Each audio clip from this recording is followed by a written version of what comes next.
Ya, nama saya Maizidah Salas.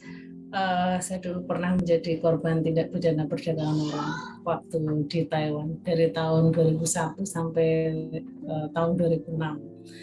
Nah, saya kenapa bisa menjadi korban itu, awalnya saya juga menjadi korban pelecehan seksual pada saat masih sekolah SMA kelas 1, sampai kemudian saya tidak melanjutkan sekolah, tidak berani melanjutkan sekolah karena saya merasa malu, keluarga juga merasa malu, tidak berani melanjutkan sekolah.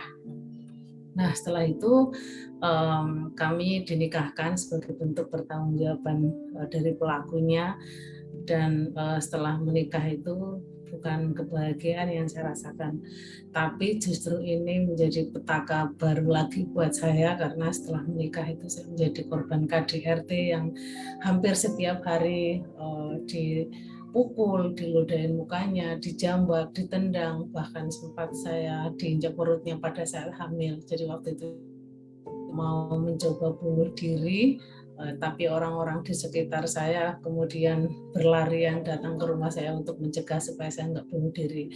Nah, setelah itu saya punya anak, suami meninggalkan saya.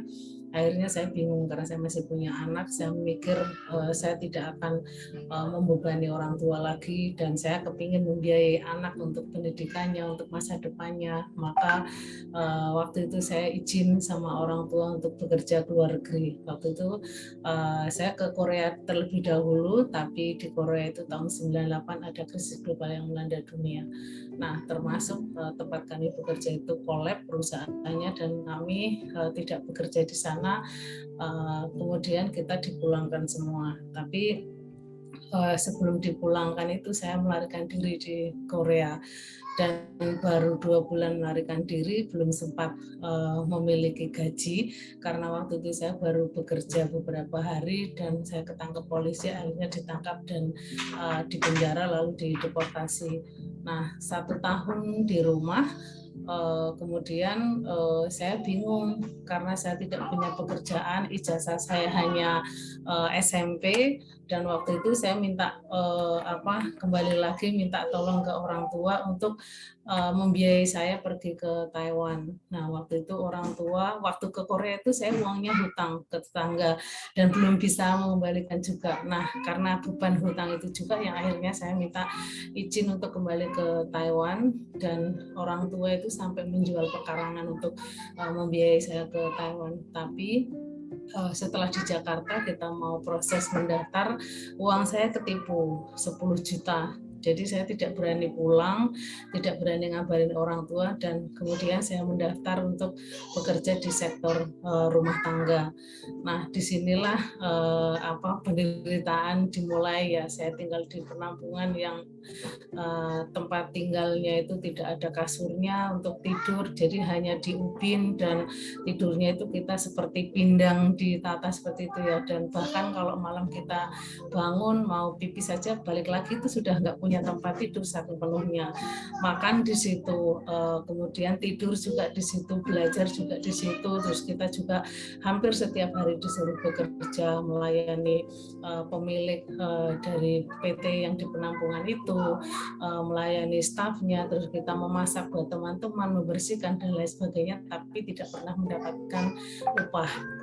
Nah, kita juga tidak boleh keluar dari situ, tidak boleh menelpon, tidak boleh ditemui keluarga, dan banyak sekali pelanggaran-pelanggaran yang dilakukan oleh PT waktu itu gitu ya. Kalau sekarang P3MI bahasanya. Nah, 3 bulan di situ, waktu itu saya dipanggil oleh kantor dan dikasih tahu kalau saya itu katanya jobnya sudah turun, dikasih tahu kalau jobnya sudah turun, dan katanya saya hanya merawat orang jompo, hanya tinggal di rumah 1 orang. Tapi waktu mau berangkat itu kita kan ada proses medical check up ya. Nah, dalam proses medical check up itulah kembali lagi pelecehan seksual itu terjadi. Jadi kita masuk satu ruangan di medical check up itu 20 orang perempuan semua, dan yang petugasnya itu laki-laki, 2 laki-laki. Nah, semua tidak diperbolehkan menggunakan pakaian selain celana dalam. BH pun tidak diperbolehkan. Nah, semua diraba-raba. Bahkan ketika kita disuruh baris itu, mohon maaf ya, yang payudaranya paling besar itu disuruh baris paling belakang. Kita tidak tahu mereka diapakan, tapi yang jelas saya juga merasakan sendiri semua tubuh diraba oleh mereka. Alasannya itu nanti melihat apakah kulitnya ada panunya, apakah ada benjolannya gitu. Dan waktu itu kita nggak berpikir sama sekali ya kalau ini adalah bagian dari pelecehan seksual gitu, karena yang kita tahu ini adalah bagian dari kewajiban proses ketika kita akan bekerja ke luar negeri. Nah, setelah check up terus kita mau berangkat ke Taiwan, tasnya semua digeledah. Waktu itu ada kalau tidak salah ada 11 orang ya yang berangkat bersama saya. Semua tas digeledah, dikasih tahu kalau tidak diperbolehkan membawa nomor handphone, tidak diperbolehkan membawa mukena, Al-Quran, nomor HP, kemudian tidak diperbolehkan membawa pakaian yang dianggap seksi, misalkan bawahan di atas lutut, atasan yang tidak ada lengannya, dan kosmetik juga tidak diperbolehkan. Ini aturan yang diberlakukan di PT, di penampungan sewaktu kita mau terbang. Nah, oke, sewaktu kita menuju bandara pun kita tuh sama sekali nggak tahu dokumen kita itu apa gitu ya, karena itu sudah ditaruh di map, dibawa, diserahkan di bandara. Nanti ini tidak boleh dibuka selama di pesawat, dan ini nanti langsung diserahkan ke agensi, nanti ada yang menunggu di sana. Nah, kita juga manut-manut aja ya, karena kita nggak paham. Nah, sampai di Taiwan mapnya diserahkan ke agensi, selanjutnya kita dibawa ke agensi. Nah, di agensi itu sendiri kita tidak langsung diantar oleh majikan atau dijemput oleh majikan, tapi dites dulu selama 3 hari, dilihat apakah sudah bisa bekerja atau kita disuruh mencuci 7 mobil, membersihkan kantornya itu 2, terus kita hanya dikasih makan. Melayani orang staf agensi juga di situ, yang beberapa orang yang ada di kantor agensi itu. Baru setelah 3 hari saya diantarkan oleh ke rumah majikan, dan ternyata tidak sesuai yang dijanjikan waktu di PT gitu ya. Di PT itu kan saya dijanjikan hanya merawat 1 orang nenek buta, tapi begitu sampai di Taiwan itu, di rumah majikan itu rumahnya ada 3 lantai plus 1 gudang, jadi 4 lantai. Hanya memang gudangnya kecil di lantai 4 itu. Nah, penghuninya itu ada 8 orang majikan. Sama sekali tidak ada orang tua satupun. Jadi hanya 2 majikan sama anaknya, sama pacarnya anaknya itu tinggal di situ. Nah, pekerjaannya pun itu begitu saya masuk ke rumah majikan dikasih tahu sama majikannya kalau pekerjaan saya mulai jam 4 pagi itu bikin acar kol, nyuwir atau motong kol, tapi tidak diperbolehkan menggunakan pisau. 24 kilo kol setiap harinya dengan segala macam racikan bumbu yang itu juga saya mengerjakan sendiri. Lalu setelah itu baru saya mencuci usus babi 7 kilo dan dimasak. Setelah itu baru saya boleh bersih-bersih dan masak untuk dirinya sendiri dan untuk keluarganya. Kalau saya pagi hanya dikasih bukan kok mie 1 bungkus gitu ya, mie 1 bungkus dan 1 telur. Nah, nanti kalau siang baru saya boleh makan nasi. Nah, setelah makan siang itu beres-beres dapur, tinggal saya disuruh untuk menyangrai daging babi sebanyak 4 kilo. Itu yang harus dibolak-balik segala macam, karena majikan saya itu punya restoran di di tempat wisata di Pantai Kilung. Nah, nanti setelah selesai masak nyangrai daging babi itu, tinggal saya menyiapkan untuk makan malam semuanya untuk 8 orang. Nah, setelah makan malam semua diberesin, yang sudah dimasak diberesin, dapur juga diberesin, mereka berangkat ke restoran, maka saya menyusul ke restorannya, masih membantu jualan di sana sampai jam 11 malam. Jam 11 malam saya pulang. Kalau mereka sampai pagi ya, tapi kalau saya sampai jam 11 malam, dan 11 malam itu saya tinggal mencuci mencuci pakaian satu keluarga itu ada yang tidak boleh menggunakan mesin cuci, ada yang tidak boleh disikat, ada yang harus pakai baiklin, pokoknya macam-macam ya. Nah, setelah selesai mencuci itu tinggal saya menyetrika baju yang kemarin dicuci. Jadi selesai itu jam 12 baru boleh masuk kamar. Majikan perempuan itu di rumah terus, nggak punya pekerjaan, masuk kamar, jadi baru boleh tidur. Jadi saya tidur itu bisa meremnya sekitar jam 1 karena badannya itu udah luar biasa capeknya ya. Jam 1 dan jam setengah 4 itu saya harus bangun. Dan di situ selama saya bekerja itu tidak pernah mendapatkan gaji sama sekali, tidak boleh libur, tidak boleh keluar kecuali untuk bekerja di restoran itu, tidak boleh ngomong dengan siapapun selain dengan majikan, tidak boleh ketemu orang Indonesia, tidak boleh menggunakan handphone, tidak boleh sholat, pokoknya segala macam dokumen pun tidak boleh dipegang. Nah, itu yang saya alami selama 3 bulan di majikan pertama. Nah, kemudian ada masalah karena dianggap saya tidak bisa bekerja, produk yang saya buat yang acar kol itu terlalu banyak ditaruh, salah satunya adalah bir gitu ya. Nah, resep yang ditulis oleh agensi karena waktu itu saya tidak bisa bahasanya. Bahasa yang waktu di penampungan saya belajar itu gurunya dari akademisi bahasa nasional yang ada di Taiwan, tetapi ketika kita masuk ke rumah majikan itu kan bukan bahasa sehari-hari yang yang dipelajari di penampungan, tapi bahasa nasional, sehingga kita roaming ya ketika ditanya oleh majikan apapun kita itu nggak paham sama sekali bahasanya karena yang dipakai adalah bahasa sehari-hari. Nah, dan saya lanjutkan lagi yang resep itu ya. Jadi saya mengerjakan itu sesuai resep yang dikasih oleh agensinya. Nah, acarnya itu difermentasi. Nah, ketika fermentasi pertama yang saya buat itu diambil, itu 1 bulan diambil, itu freezernya luar biasa besarnya. Nah, rasanya itu nggak karu-karuan, bahkan anak majikan itu melotot sambil saya dijejelin gitu suruh makan karena saya nggak paham. Saya tahu dia marah karena melotot terus tangannya itu di pinggang semua dua-duanya sambil nuding saya, satunya kadang-kadang gitu ya melotot. Ya saya tahu dia marah tapi saya nggak tahu dia itu marah kenapa gitu. Nah, kemudian agensi itu telepon marah-marah juga, katanya saya itu goblok babu malu-maluin, nggak bisa kerja segala macam. Nah, akhirnya saya ditanya, katanya semua produk yang 1 bulan saya produksi itu gagal bikin rugi majikan. Oke, lalu saya ambil resep, untungnya saya masih menyimpan ya resep itu di bawah kasur. Saya ambil resepnya ketika agensi datang karena nggak cukup dengan telepon, terus begitu datang juga masih marah-marah, saya sodorkan resep yang ditulis oleh agensi itu. Nah, disinilah ketemu miskomunikasi antara agensi dengan majikan. Ternyata bukan saya yang salah, tapi ternyata entah itu majikan yang salah ngomong memberikan resep atau agensi yang memberikan resep, saya kurang tahu. Yang jelas mereka semua bertengkar di depan saya gitu. Dia bilang kemungkinan besar, karena waktu itu saya juga nggak paham ya, kamu yang salah ngomong. Nah, kalau majikan mungkin kamu yang salah nulis, salah dengar gitu mungkin ya.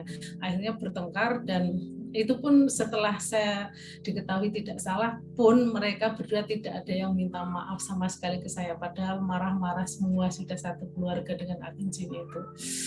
Aduh, terus setelah itu tinggal itu kan sudah selesai, saya bisa bekerja kembali. Tapi beberapa hari kemudian ada masalah lagi. Jadi anak majikan yang bungsu laki-laki itu dia mau ngambil air mineral, ngisi botol karena botolnya habis di kamar, dia nepuk bau saya. Nah, kebetulan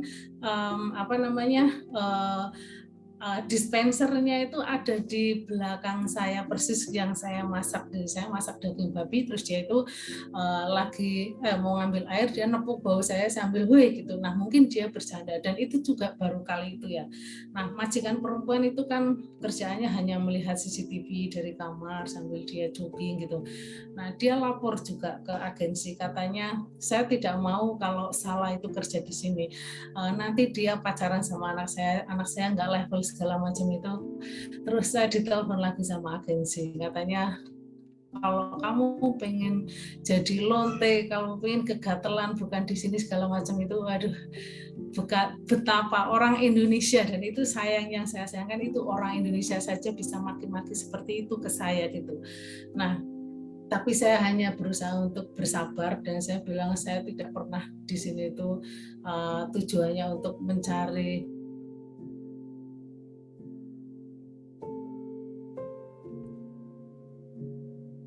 saya itu kegatelan gitu ya, padahal sama sekali kita itu nggak ada masalah apapun dengan anak majikan itu. Nah setelah itu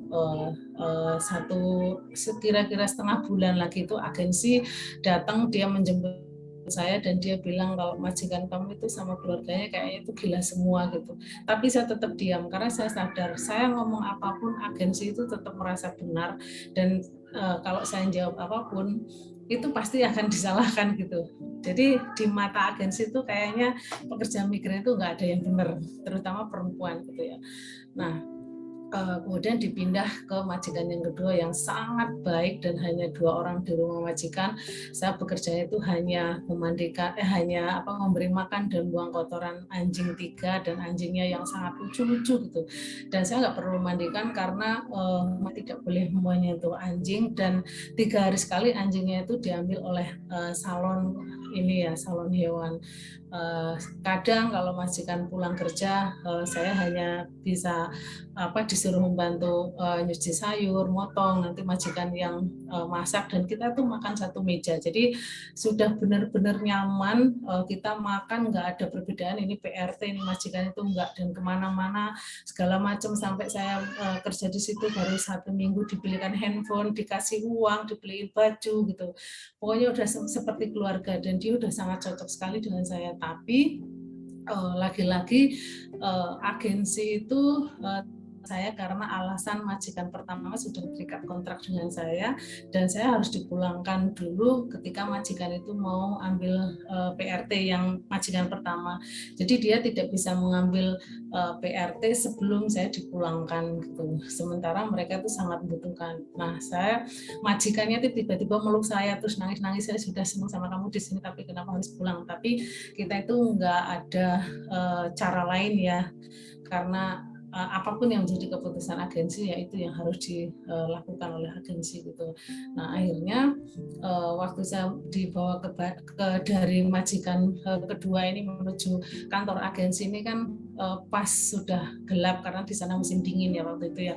Nah di tengah perjalanan kembali lagi saya menjadi korban pelecehan seksual oleh agensinya. Dia sampai memaksa meraba, memaksa mau mencium, tapi saya tolak. Terus kemudian saya kepalanya dibenturkan ke jendela mobil, diludahin mukanya, bajunya saya ditarik sampai kancingnya itu ada yang lepas. Luar biasa hari itu. Pokoknya berkali-kali itu yang saya merasa kejadian masa lalu itu kembali lagi gitu ya, yang dilakukan oleh agensi. Nah, tapi waktu itu alhamdulillah nggak sampai saya diperkosa oleh agensi, karena waktu itu tiba-tiba HP saya bunyi yang dibelikan oleh majikan kedua, dan respect dia itu langsung membentak saya, kenapa kamu punya handphone, kamu mencuri handphone majikan. Saya sama nama majikannya itu Miss Wu yang baik sekali itu. Terus dia nggak percaya, terus akhirnya dia telepon, apa benar kamu membelikan HP ke Salas gitu. Iya saya membelikan karena saya nggak pernah di rumah, jadi saya hanya butuh komunikasi dengan Salas gitu.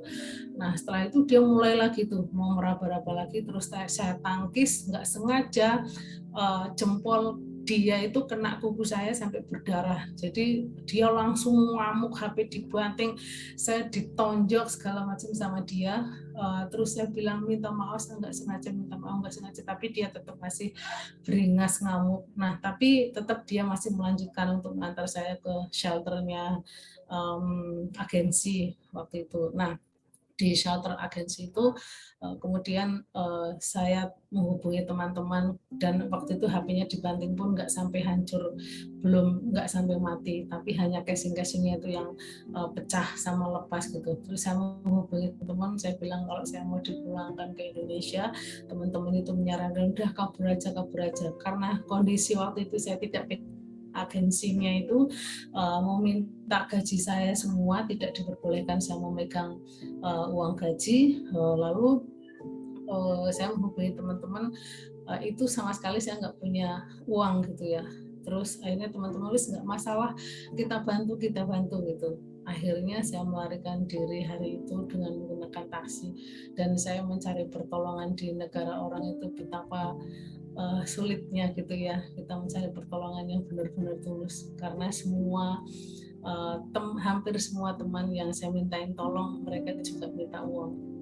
Saya beberapa kali mencari pekerjaan harus bayar dengan uang, nanti dipotong gaji. Dan ketika saya bekerja sudah 1 bulan, agensi juga ketika saya minta gaji, agensinya malah mengancam, nanti saya laporkan ke polisi biar kamu dipenjara.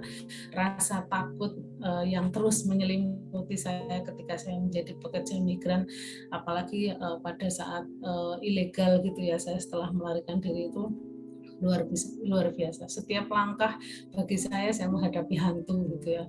Karena selain saya harus dimintain uang, saya juga pernah ketika mendaftar pekerjaan, bukan hanya saya membayar, tapi juga harus melayani tubuh laki-laki atau agensi itu, terutama yang orang-orang dari Tibet waktu itu. Dan bukan hanya dari Tibet saja, beberapa orang Taiwan juga, orang Indonesia juga itu juga melakukan hal yang sama. Kalau tidak mau melayani, maka akan sulit mencari pekerjaan, akan sulit sekali mencari sesuap nasi di Taiwan, sulit mencari tempat tidur untuk hanya bisa merebahkan tubuh yang lelah itu. Di sana juga kita harus mau nggak mau harus barter dengan tubuh gitu. Itu yang saya alami benar di Taiwan. Dan beberapa bulan, bahkan mungkin ada 1 tahun lebih, saya merasakan hal yang seperti itu dan terulang-ulang terus gitu ya.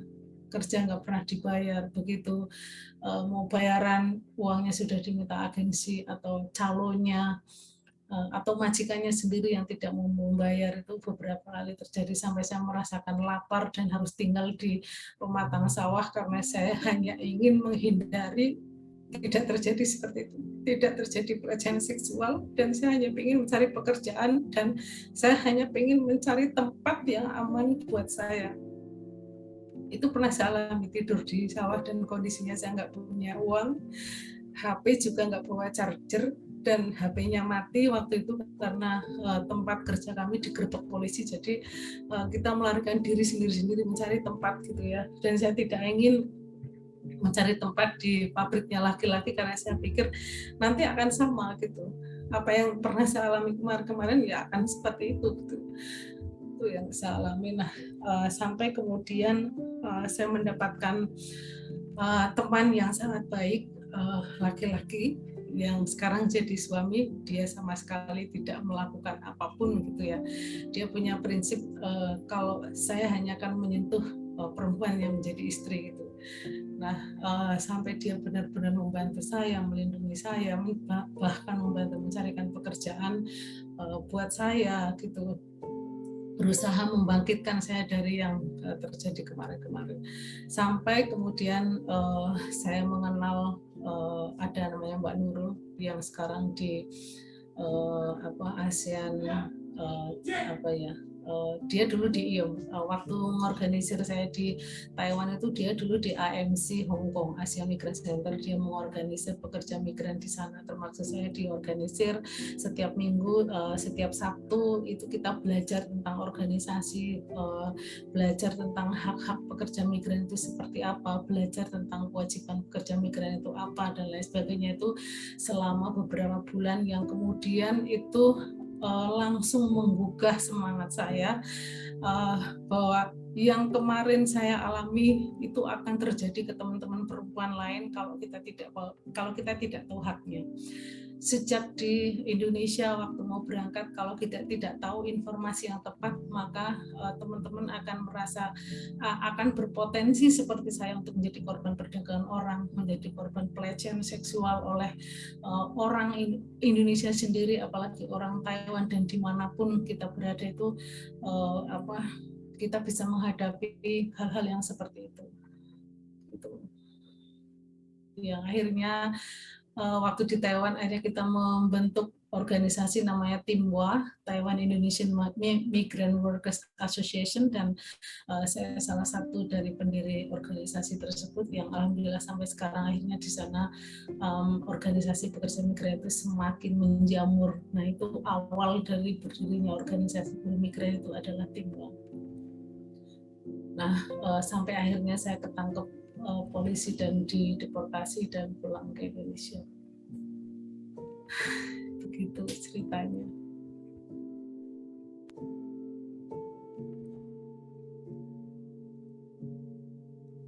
Oke, nah setelah saya dideportasi, saya pulang tahun 2006, saya masih melihat banyak sekali perempuan-perempuan yang menjadi korban ketika mereka bekerja ke luar negeri. Terbukti waktu itu beberapa bulan setelah saya di rumah, saya mencoba mengumpulkan teman-teman yang satu dusun dulu, satu RW gitu ya di tempat saya, untuk saya minta teman-teman kumpul di rumah saya dan kita itu sharing. Saya hanya menceritakan kejadian yang saya alami dengan teman-teman, dan ternyata hari itu tuh bukan cerita saya saja yang membuat air mata keluar. Ternyata dari waktu itu saya mengumpulkan ada 16 perempuan mantan pekerja migran dari beberapa negara. Ternyata ketika saya sharing, satu persatu mereka itu juga berani sharing. Dan hampir semua yang datang ke rumah saya itu menangis untuk ketika sharing. Mereka ada yang dipukuli, mereka ada yang sampai disiram air panas, mereka tidak digaji. Hampir sama kejadian yang saya alami juga ada beberapa gitu ya. Nah, bekal dari saya belajar berorganisasi di Taiwan itulah kemudian saya menyampaikan bahwa dan akhirnya saya sadar juga bahwa apa yang saya alami ternyata itu banyak sekali dialami oleh teman-teman pekerja migran, bukan hanya di Taiwan saja, tetapi ternyata di Timur Tengah dan di mana-mana semua pekerja migran itu mengalami hal yang sama. Itu karena yang pertama adalah masalahnya kita tidak pernah tahu informasi yang benar ketika kita akan berangkat ke luar negeri. Informasi dari pemerintah itu nyaris tidak ada, bukan nyaris lagi. Kita tidak pernah mendapatkan informasi bagaimana migrasi yang aman, bagaimana migrasi yang adil bagi perempuan, itu sama sekali. Yang kita tahu semua informasi adalah dari calo yang selalu mengiming-imingi untuk kamu cepat berangkat, nanti di penampungan enak, majikan enak, uangnya banyak, naik pesawat, dengan segala macam janji-janji surga yang diberikan. Maka siapa sih perempuan miskin yang tidak akan terlena, yang tidak akan tergiur untuk bisa kerja ke luar negeri? Dan itu terjadi terus-menerus sampai hari ini. Semua informasi yang mendominasi adalah informasi dari para calo, meskipun sekarang sebenarnya di Undang-Undang Nomor 18 Tahun 2017 itu tidak ada lagi peran calo, tapi fakta di lapangan sampai hari ini masih banyak sekali warga yang mendapatkan informasi dari calo. Nah, kita juga baru survei 1082 desa di Indonesia terkait dengan salah satunya adalah isu trafficking. Kita menggali salah satunya apakah desa itu memiliki kebijakan atau peraturan yang melindungi warganya, terutama perempuan, dari kekerasan ataupun dari tindak pidana perdagangan orang. Tapi hanya sedikit sekali, kurang lebih hanya 30% sekian yang 19% ya, 19% sekian yang desa itu tahu tentang Undang-Undang Nomor 18 Tahun 2017. Itu pun mereka hanya desa-desa yang dibentuk desmigratif oleh Kemenaker ataupun desa-desa yang sudah ada SBMI-nya, itu yang mereka tahu. Selainnya itu tidak. Kemudian 13% mereka punya peraturan desa atau perdes ataupun peraturan yang lain tentang pelindungan pekerja migran perempuan. Jadi selebihnya itu nggak ada yang tahu. Ini kan miris sekali ya. yang sebenarnya ini harus bisa dicegah dari desa, karena teman-teman pekerja migran perempuan itu berangkat keluar dari desa dan mereka akan kembali ke desa, tetapi faktanya desanya sendiri atau pemerintah desanya tidak tahu sama sekali tentang kebijakan pelindungan pekerja migran untuk warganya sendiri, itu sama sekali tidak tahu. Mereka tidak paham akan trafficking. Itu yang membuat saya akhirnya bersama teman-teman kita membangun semangat bersama untuk terus mengkampanyekan pencegahan tindak pidana perdagangan orang, terus mengkampanyekan untuk migrasi yang aman, mengedukasi masyarakat, mengedukasi perempuan untuk bagaimana ketika teman-teman itu dalam tahapan bermigrasi itu nanti mengalami masalah, apa yang harus dilakukan, yang dengan cara yang tepat. Karena selama ini teman-teman kalau ada masalah selalu dibilang kalau ada masalah lapor ke agensi, tetapi kalau kita lapor ke agensi yang ada kita keluar dari kandang macan masuk ke kandang singa, itu yang terjadi. Karena paling disuruh sabar namanya cari uang segala macam, atau tiba-tiba dipulangkan atau dipindah ke majikan lain, yang itu tentu belum tentu merubah nasib menjadi lebih baik. Nah, kalau saya pernah mengalami sendiri, itu juga kalau lapor ke pemerintah di negara penempatan juga responnya itu belum tentu sesuai dengan harapan kita. Banyak teman-teman yang kemudian akhirnya memilih untuk melarikan diri karena mereka sudah merasa putus asa ketika dalam kondisi sudah urgent, butuh bantuan, tapi yang hadir bukan negara, tapi yang hadir adalah kembali lagi calo atau broker ilegal ataupun yang sampai hari bisa terjadi. Nah, kalau apalagi saat ini ya di masa pandemi, kondisi pekerja migran perempuan itu luar biasa, cukup mengerikan ya. Nah, misalkan dalam kondisi saat ini, teman-teman perempuan pekerja migran karena memilih, kenapa perempuan yang memilih untuk sampai keluar dari Indonesia untuk bekerja di luar negeri, karena banyak sekali di sini, apalagi di masa pandemi ya, laki-laki banyak yang di PHK, pekerja-pekerja yang di Indonesia di PHK, dan akhirnya mereka teman-teman itu mendaftar ke luar negeri. Tetapi yang terjadi adalah ada moratorium penempatan pekerja migran karena masa pandemi, dan negara penempatan pun masih belum menerima ya, meskipun mereka itu masih membutuhkan pekerja migran.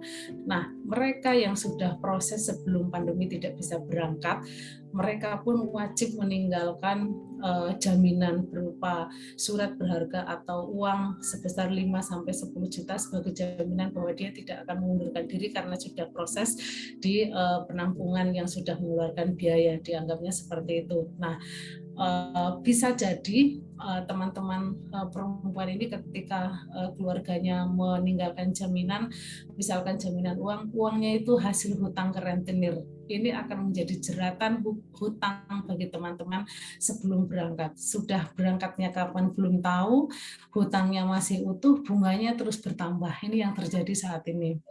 Nah, kemudian semakin rentan menjadi korban KDRT juga karena pasangan di PHK.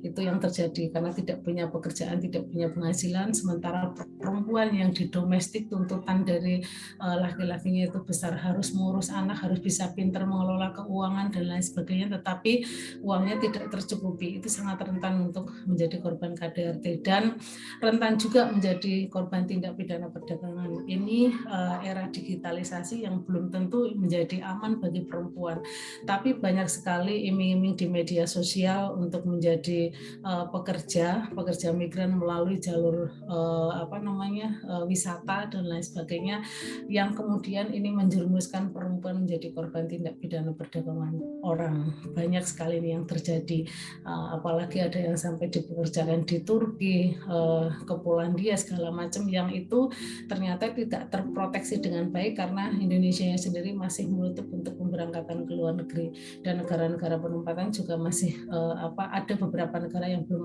MOU dengan Indonesia untuk penempatan pekerja migran perempuan gitu ya, karena yang paling banyak adalah sektor domestik atau rumah tangga yang itu dianggap murah bagi perempuan untuk bisa bekerja ke luar negeri, biayanya murah gitu ya dan akan menghasilkan. Lalu banyak juga yang kemudian kehilangan job order, misalkan akhirnya di luar negeri itu majikannya meninggal dunia atau di PHK, yang kemudian teman-teman pekerja bisa berangkat atau gagal berangkat karena situasi di negara penempatan majikannya meninggal atau di PHK dan tidak punya pekerjaan, yang menjadikan perempuan ini menjadi gagal berangkat. Dan kembali lagi uang jaminan ada di PT yang itu akan terus membengkak bunganya dan harus dikembalikan dengan cara dia harus berangkat ke luar negeri kapanpun ketika Indonesia sudah dibuka. Itu yang terjadi. Kemudian yang kita lihat juga di negara-negara penempatan, beban pekerjaan perempuan pekerja migran itu semakin berat di masa pandemi ini, terutama karena keluarga majikan itu berkumpul di rumah terus-menerus akibat ada lockdown ini, yang terutama di Singapura sekarang sedang berjalan. Beberapa negara yang lain juga sama, majikannya tidak keluar rumah, yang akhirnya menumpuk di rumah dan hampir semua anggota majikan minta ini minta itu, servisnya itu harus benar-benar dipenuhi semua gitu ya. Tuntutan dari majikan sangat besar, tapi itu tidak kemudian menambah kesejahteraan pekerja migran perempuan. Beban kerjanya semakin banyak tapi upahnya tidak ada upah lembur, tidak ada fee karena masa pandemi seperti ini gitu ya.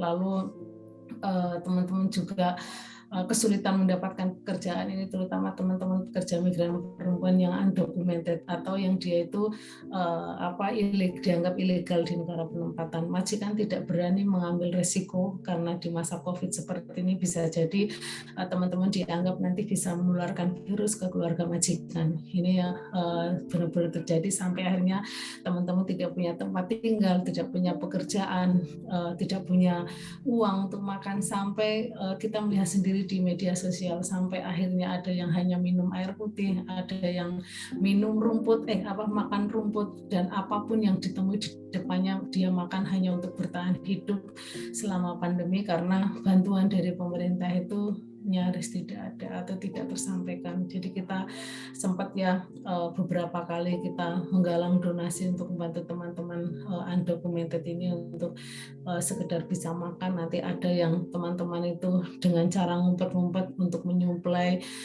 logistik ke teman-teman yang sampai kelaparan karena tidak punya pekerjaan gitu ya. Dan perempuan yang sedang sakit di luar negeri juga tidak tertangani dengan baik ketika mereka mengalami sakit. Kalau mau ke rumah sakit takut nanti kena COVID, kemudian apalagi yang undocumented, takutnya nanti kena COVID, dikarantina lalu dideportasi, maka akan kehilangan pekerjaan dan kembali tidak siap karena menghadapi ekonomi di Indonesia juga masih seperti ini, belum stabil, dan mencari pekerjaan di Indonesia pada saat ini adalah hal yang paling sulit bagi teman-teman mantan pekerja migran yang notabene mereka secara pendidikan formal itu tidak tinggi, dan tuntutan di Indonesia sendiri ketika akan mencari pekerjaan adalah ijazah gitu ya. Kemudian yang gajinya akhirnya ditangguhkan atau diundur karena majikan belum punya uang karena di masa pandemi akibat lockdown dan lain sebagainya. Terus ada juga yang akhirnya libur ditiadakan karena juga sama akibat lockdown, jadi libur ditiadakan, tidak diperbolehkan keluar rumah, takut nanti majikan itu PRT-nya pulang membawa virus gitu ya. Dan teman-teman juga kesulitan untuk mengirimkan uang akibat di sana perbankan ditutup, toko-toko Indonesia yang biasa membantu pengiriman uang juga ditutup. Sementara di Indonesia itu juga keluarganya membutuhkan bantuan kiriman uang dari keluarganya akibat krisis ekonomi juga ya yang dialami oleh keluarga majikan akibat pandemi sekarang ini. dan ada yang tidak boleh cuti, ada yang tidak boleh kembali ke Indonesia meskipun finish kontrak, karena sekali lagi bahwa banyak sekali kebijakan negara-negara yang memang tidak membolehkan ada penerbangan ke Indonesia.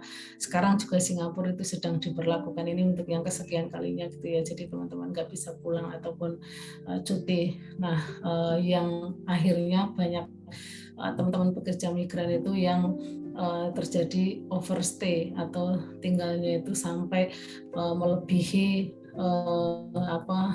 visa expirednya gitu karena ada pandemi seperti ini. Nah, itu yang terjadi dan masih banyak sekali ada pemutusan kontrak sepihak juga karena majikan tidak mampu membayar yang akhirnya dia dipulangkan meskipun dia hanya beberapa bulan bekerja karena ada pandemi, majikannya diberhentikan dari pekerjaannya, maka tidak mampu untuk menggaji PRT-nya, ya akhirnya dia dipulangkan dalam kondisi masih potongan gaji oleh PT atau oleh P3MI yang akhirnya dia yang saya lihat adalah bekerjanya sia-sia, membuang waktu beberapa bulan untuk ikut pendidikan di penampungan, tapi ketika bekerja baru beberapa bulan atau bahkan malah ada yang berapa hari di sana, kemudian dia harus dipulangkan ke Indonesia. Ini kembali lagi menjadi jeratan hutang juga karena pihak PT biasanya akan menuntut pengembalian uang yang sudah dikeluarkan selama dia tinggal di penampungan. Gitu. Terus ada juga yang meninggal di sana akhirnya tidak bisa dipulangkan karena tidak ada penerbangan. Kemudian di masa COVID seperti ini khawatirnya nanti pulang itu membawa virus dan lain sebagainya. Ada penolakan dari desanya, warga desa setempat atau dari lingkungannya. Ya, jadi nasib masih hidup sampai sudah mati pun itu masih nasibnya masih begitu menderita gitu ya. Kemudian di masa COVID seperti ini juga justru malah PRT itu tidak mendapatkan support alat kesehatan atau prokes gitu ya. Masker hanya diberi sekali, sementara malah ada beberapa PRT yang diminta oleh majikannya untuk minta masker, minta hand sanitizer untuk dipakai satu keluarga majikan. Ini kan harusnya yang mereka memfasilitasi prokes, tapi ini PRT-nya yang justru dipaksa untuk mencarikan prokes. Bahkan beberapa bulan yang lalu banyak pekerja migran perempuan yang akhirnya menjadi korban penipuan oleh penjual prokes di Indonesia. Kemudian itu diminta oleh majikannya, yang majikannya itu kepengen ikut menjual di sana. Ini terjadi di Hong Kong karena di Hong Kong sangat mahal waktu itu ya prokesnya ya, masker, hand sanitizer, yang akhirnya dia sudah mengeluarkan uang puluhan juta. Ternyata pekerja migran ini tertipu oleh teman di media sosial yang pura-pura menjual, tapi ketika uangnya ditransfer diblokir dan akunnya ditutup. Kemudian PRT-nya yang harus menggantikan uang majikan dipotong ke beberapa bulan. Nah, itu. Nah, kemudian teman-teman yang sudah positif juga di KJR tidak punya shelter untuk karantina gitu, dan di tempat majikannya merasa ketakutan semua gitu. Jadi ya banyak sekali ya yang perempuan pekerja migran itu alami. Itu yang akhirnya membuat saya tetap sampai detik ini saya masih punya rasa semangat untuk memperjuangkan kawan-kawan pekerja migran, terutama pekerja migran perempuan yang bekerja di sektor PRT. Karena yang saya alami ternyata teman-teman masih mengalami, dan ini akan selamanya akan terjadi seperti ini kalau pemerintah itu tidak sigap untuk melakukan upaya-upaya pencegahan tindak pidana perdagangan orang. Pemerintah tidak segera mensosialisasikan migrasi yang adil dan aman ke seluruh pelosok-pelosok desa, yang itu seharusnya menjadi kewajiban mereka. Seharusnya ketika pemerintah itu mensosialisasikan atau mengedukasi masyarakat itu bukan hanya ke tokoh atau ke aparat desanya, tetapi langsung ke warganya, karena mereka yang akan mengalami, karena mereka yang akan menjalani, dan mereka yang sebenarnya membutuhkan informasi. Karena yang kita lihat ketika kita sosialisasinya hanya ke kepala desa, sementara sekarang itu bukan hanya kepala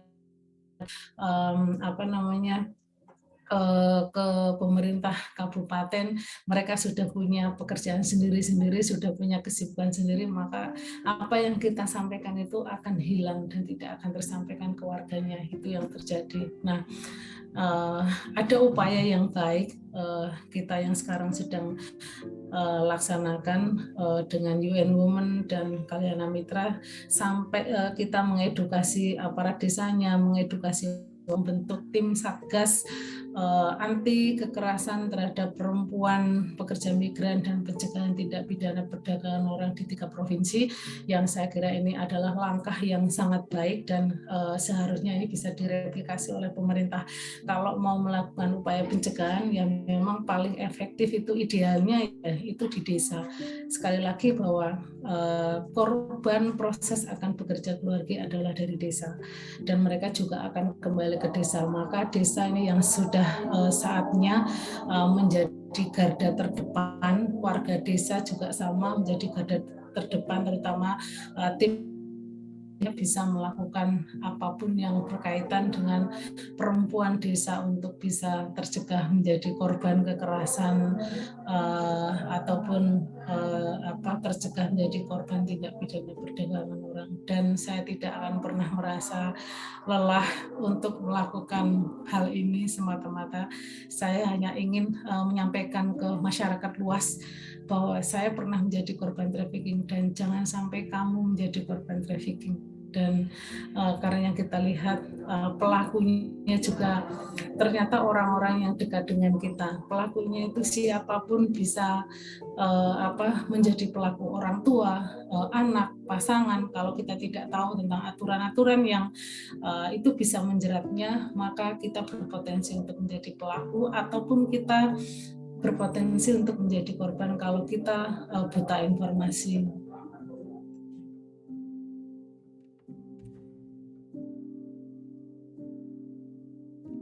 Itu yang tadi terjadi ketika perempuan sedang bekerja di luar negeri. Pada saat pulang pun perempuan yang kembali ke negaranya sendiri itu masih merasa belum aman. Kenapa? Yang pertama, mereka pulang ke Indonesia, apalagi di masa pandemi seperti ini, mereka tidak mendapatkan informasi alur pemulangan yang aman itu bagaimana. Banyak sekali teman-teman yang kemudian menumpuk di bandara karena tidak ada penerbangan ke domestik. Yang terjadi adalah penumpukan penumpang di bandara yang itu tidak dipenuhi dengan fasilitas protokol kesehatan. Nah, akhirnya lagi-lagi bahwa penularan virus dianggap oleh masyarakat atau oleh tetangga-tetangganya karena mereka pulang dari luar negeri membawa virus corona yang bisa menyebarkan ke keluarga maupun ke tetangganya. Nah itu lalu mereka juga menjadi korban pemerasan, bukan hanya ketika di bandara, tetapi sampai Wisma Atlet pun mereka sedang menjalani karantina. Saya punya videonya yang di sana itu teman-teman menjadi korban pemerasan. Jadi di sana itu kalau mau keluar dari tempat karantina itu tidak diperbolehkan untuk mencari alat transportasi sendiri, tetapi dengan menggunakan alat transportasi yang sudah disediakan di situ dengan biaya yang bisa dibilang 10 kali lipat dari biaya kalau kita menggunakan Grab atau taksi itu ya. Kemudian ada pemaksaan mereka ketika akan pulang ke daerah diantar dengan travel yang ada di situ juga, kita punya buktinya itu. Lalu transportasi gratis dari bandara ke kampung halaman itu juga tidak ada. Padahal yang kita tahu teman-teman itu banyak sekali yang pulang dalam kondisi sakit, pulang tidak membawa uang, sampai hanya kita itu menggalang donasi melalui Facebook. Akun saya waktu itu saya pakai untuk menggunakan akun untuk menggalang donasi membantu teman-teman untuk transportasi ke rumah mereka dengan gratis. Kita galang dengan teman-teman yang ada di luar juga. Saya gunakan WhatsApp juga untuk komunikasi di grup-grup supaya teman-teman membantu untuk pemulangan mereka, untuk makan mereka di perjalanan gitu. Dan mereka juga ketika menggunakan travel yang disediakan di sana, alat transportasi yang dari Wisma Atlet ataupun bandara kembali ke daerah masing-masing, mereka di perjalanan juga dipaksa makan dengan harga yang luar biasa fantastis gitu ya, karena dianggap ini mantan pekerja migran uangnya banyak, maka mereka akan memberikan harga yang luar biasa buat teman-teman. Mereka tidak paham bahwa mereka itu pulang dalam kondisi tidak membawa uang gitu ya. Yang mereka tahu hanya ini kerja di luar negeri banyak uangnya, maka yang harusnya satu porsi hanya 15.000, 20.000 itu bisa menjadi 75.000 atau 100.000 gitu ya di rumah makan di perjalanan ketika mereka pulang. Terus sampai rumah pun mereka masih dipaksa. Nah ini lucu sekali juga, mereka dikarantina, tapi dalam perjalanan misalkan mereka itu dengan penumpang-penumpang lainnya bersama-sama, tapi di daerahnya sendiri juga tidak difasilitasi karantina, jadi mereka langsung dikarantina mandiri di rumahnya masing-masing gitu. Nah setelah kembali pun mereka juga susah sekali untuk mencari pekerjaan yang tadi saya bilang itu ya, dan mereka pun yang pulang bawa uang juga belum tentu mereka bisa mengelola keuangannya dengan baik untuk modal usaha ataupun berwirausaha, karena di masa pandemi ini mereka tidak tahu apa yang harus dilakukan. Mereka hanya pulang, yang penting ini uang untuk bisa menyambung makan keluarganya, tapi keuangannya. Dan ironisnya pemerintah kita memang tidak pernah memfasilitasi bagaimana memfasilitasi edukasi keuangan, terutama ya mengelola keuangan yang bijak bagi teman-teman. Kalau itu dilakukan sebelum berangkat, kemudian diingatkan kembali dalam masa bekerja di luar negeri ataupun ketika pulang, maka teman-teman sebenarnya bisa mengelola keuangannya dengan baik, tapi itu tidak dilakukan oleh pemerintah kita. Dan kalau yang kita hadapi ketika mendapatkan aduan, mendampingi kasus pekerja migran perempuan itu sekarang cukup sulit dan molornya luar biasa lama, karena ada ada kebijakan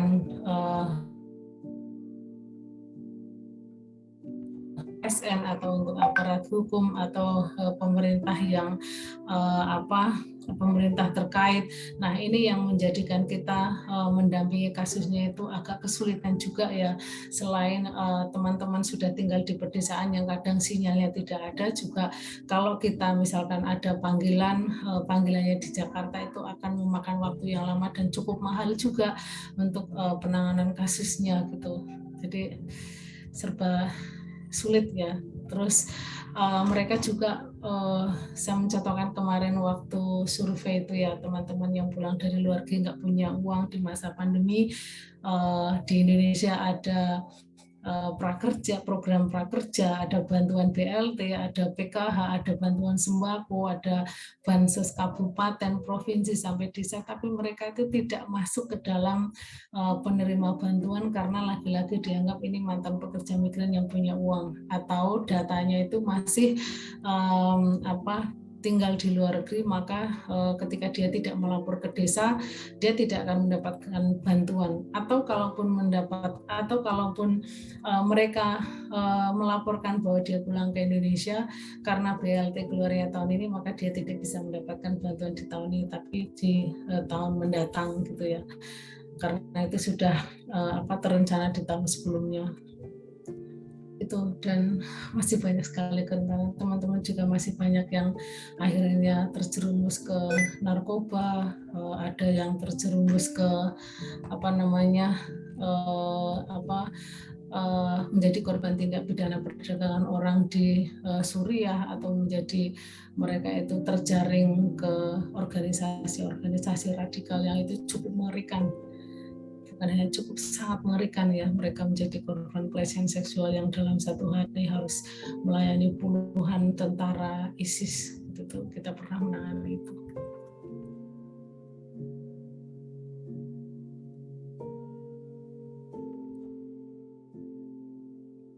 Oke.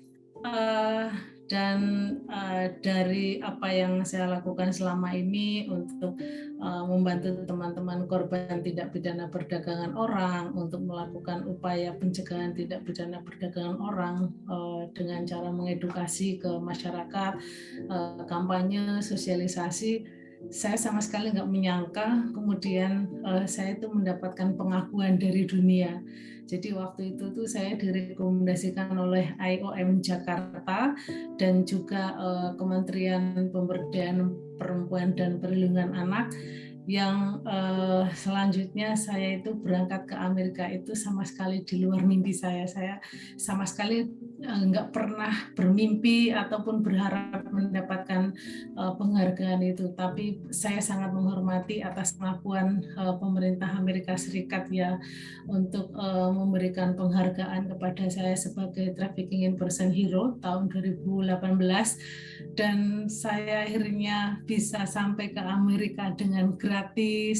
Kemudian di sana juga diajak roadshow ke 3 negara bagian, dan ini hal yang luar biasa dalam hidup saya. Ini benar-benar excited saya bisa sampai ke Amerika, dan ke Amerikanya itu mendapatkan penghargaan dari Menlu Amerika Serikat dan juga Putri Presiden Amerika Serikat waktu itu. Jadi saya bangga sekali ya yang akhirnya bisa mewakili teman-teman yang pernah menjadi korban, mewakili lembaga saya juga atau organisasi saya juga, dan terutama saya bisa mewakili perempuan Indonesia untuk bisa meraih penghargaan atas karya-karya saya di Indonesia.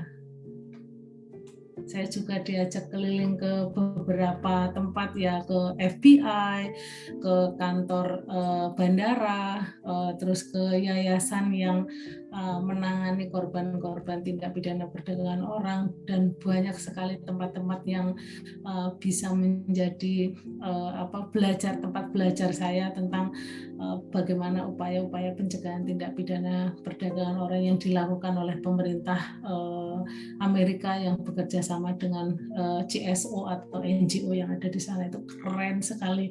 Ini kalau diaplikasikan di Indonesia, saya kira ke depan Indonesia itu akan jauh lebih baik ketika menangani korban trafficking, dan juga upaya-upaya yang harus dilakukan oleh pemerintah Indonesia itu. Kalau mau mencontoh Amerika itu keren sekali, pendataan korban trafficking dari seluruh dunia juga. Saya diajak ke sana untuk melihat bagaimana mereka mengolah data korban tindak pidana perdagangan orang di Polaris kalau nggak salah.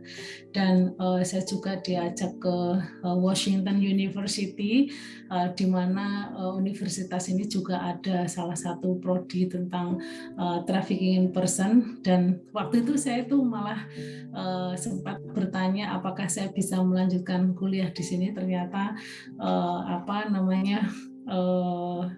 salah satu dosen yang kalau nggak salah waktu itu juga wakil rektor ya yang menemui kami, itu katanya saya sangat bisa untuk bisa melanjutkan S2 dan S3 untuk trafficking person di Washington University. Ya, itu luar biasa perjalanan yang dari awal saya terseok-seok, tapi endingnya itu begitu membanggakan banyak orang. Mudah-mudahan langkah saya ini bisa menjadi inspirasi bagi teman-teman pekerja migran, khususnya perempuan, dan khususnya lagi bagi teman-teman yang menjadi korban tindak pidana perdagangan orang.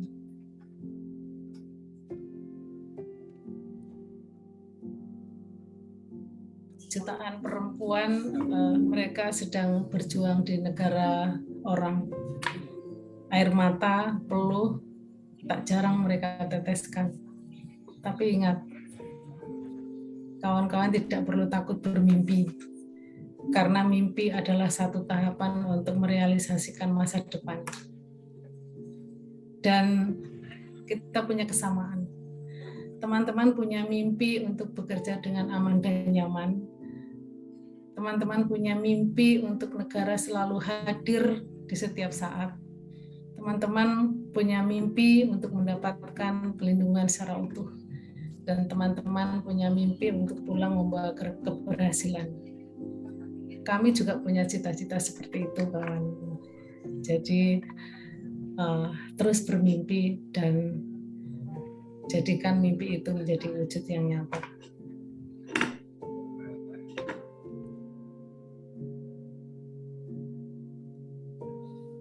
Saya pernah menjadi korban tindak pidana perdagangan orang, dan saya pernah menjadi korban kekerasan. Tapi kamu jangan. Atau kamu yang pernah mengalami hal yang sama dengan saya, kamu nggak perlu bersedih, kamu harus berani bicara. Dan ayo kita bangkit, kamu harus berani berkarya untuk meraih juara.